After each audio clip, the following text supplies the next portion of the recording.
हर हर महादेव, देवों के देव महादेव के चरण में प्रणाम करता हूँ। दुर्गा माँ के चरण में प्रणाम करता हूँ। सरस्वती माँ के चरण में प्रणाम करता हूँ। गणेश भगवान के चरण में प्रणाम करता हूँ। गुरु भाई गुरु बहनों के चरणों में प्रणाम करता हूँ। भाई गुरु बहन, आज एक बहुत ही रहस्य की बात बताने जा रहा हूँ। एक समय शंकर जी या माता पार्वती मृत्यु भुवन पर घूमते घूमते आए तो पार्वती जी ने देखे कि बहुत जगह भजन कीर्तन आराधना हो रहा है। अधिकतर मर्द लोग सगर भजन करते हैं। पहले गुरु भाई गुरु बहन, हर गांव में हर एक जगह मर्द लोग गुरु भाई लोग बैठ के भजन कीर्तन करते थे कि जैसे आपस में एक दूसरे की बात मिलता था। कोई अच्छा ढोलक बजाने वाला हो, कोई अच्छा गाने वाला हो तो उसे लोग बहुत ही मान इज्जत प्रतिष्ठा करते थे। उसे लोग गायक कहते थे। कितने उसे थे, गांव घर में लोग उसे बहुत इज्जत करते थे। लेकिन आज सीधा उल्टा हो गया है। कम से कम ज्यादा नहीं तो हर जगह कीर्तन होता था तो 5 गो भगवान के नाम से गाया जाता था। और बहुत से गांव में सुबह सुबह बेलपत्र चढ़ाते थे। गुरु भैया लोग पूजा पाठ करते थे जिससे सारे मनोकामना और सुख समृद्धा बना रहते थे। कुछ समय के बाद ऐसा हुआ कि गुरु भाई धीरे धीरे बेलपत्र चढ़ाना ही छोड़ दिए। पहले की अपेक्षा बहुत कम। एक समय ऐसा हुआ कि पूरा विलुप्त हो गया। फिर देखिए, समय का मारा कोई नहीं कह सकता। समय कब से कब परिवर्तन हो जाता है। फिर देखिए, एक आज ऐसा समय आया कि आज गुरु भैया लोग नहीं करते हैं, लेकिन गुरु बहना लोग जितना हो सके वो भगवान के भोलेनाथ के सेवा आराधना में लगे रहते हैं।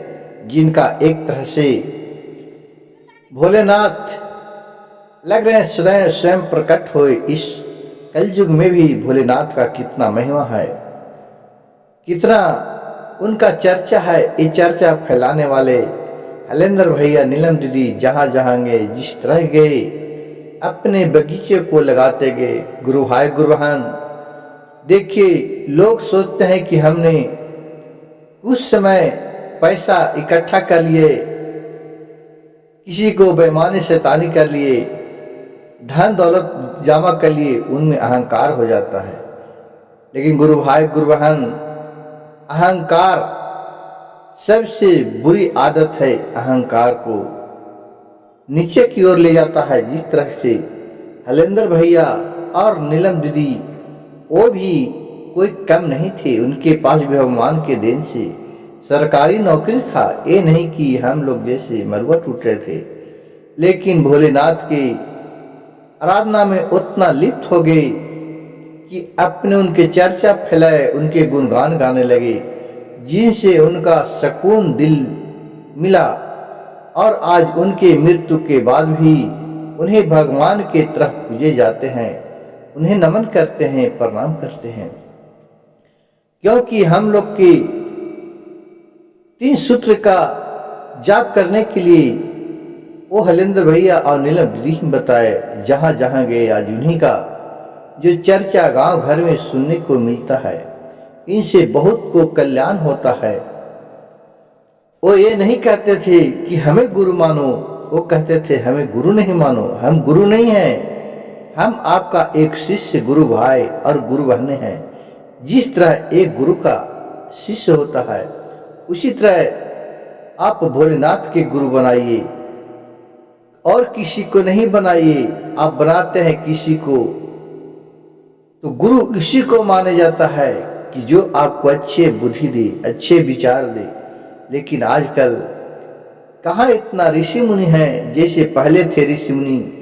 ये अपने आत्मनिर्भर पर अपने तपोबल से वो आपको भविष्य भूत की सभी बात बता देते थे और उनका कल्याण करते थे। उनके अंदर लोभ मोह का कोई भी चीज नहीं था। लेकिन आज गुरु भाई गुरु बहन, जिस मनुष्य तन को आप गुरु बना के देखिए, तो वो लोभी बन जाता है। आप एक ब्राह्मण को ही गुरु बनाइए तो देखिए, आप पत्र दिखाइएगा तो उसमें दक्षिणा लगेगा, पूजा कराइए तो पहले ही आपको फरमाइश किया जाएगा कि इतना भाई हमको चार्ज है, इतना 500 1000 रुपया ऐसे। तो उस ब्राह्मण से आपको कितना ज्ञान मिलेगा। इसलिए हलेंद्र भैया कहें कि आप कुछ नहीं, भोलेनाथ के गुरु बना के देखिए और 3 मंत्र का जाप करके देखिए, अजमा के देखिए।